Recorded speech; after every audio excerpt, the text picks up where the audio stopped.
Hello everyone, and welcome back to another video from the Ingenious Engineer. Today, I'm going to be showing you how I made a code that could potentially find the world's largest prime number. Let's dive in. A prime number is any number with only two factors, being 1 and itself. For example, 11 is a prime number because it has only two factors, 1 and 11.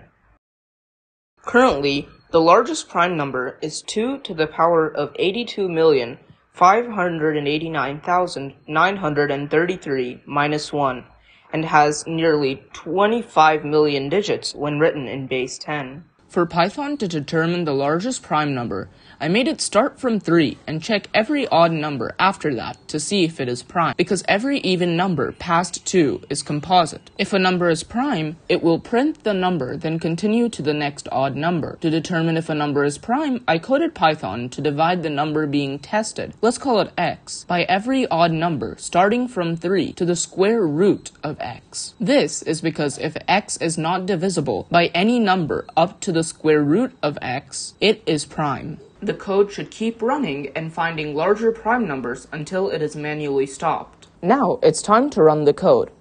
Here's the code. I'll put a link to it in the description box down below. As you can see, the code is now running and is listing all of the prime numbers it finds in the bottom right panel.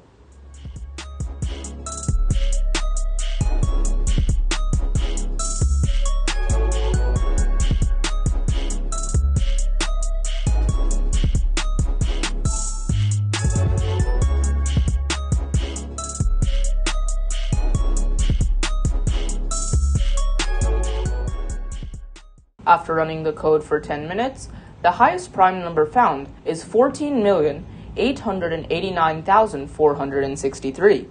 Let's verify if that is prime.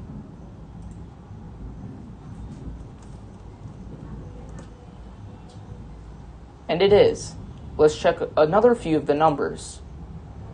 Let's check this one. It is prime. And let's check this one.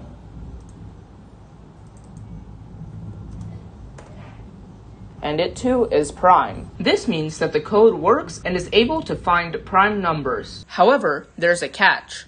The code is able to reach around 10 million in 10 minutes. For it to find the current largest prime number, it would have to run for approximately 10 to the power of 248,620,400 minutes, which is an eternity. In order for the code to reach the largest prime number, a supercomputer much more powerful than my AMD Ryzen 5 would have to be used. In addition, the code and Python itself would have to be optimized for running this specific code with almost no inefficiencies. If you have any suggestions on how the code could be improved, comment down below. I would love to use your ideas to make a version 2 of this code that is quicker and more efficient. That's it for this video. As I mentioned earlier, I would love to revisit this topic and make a more efficient version 2.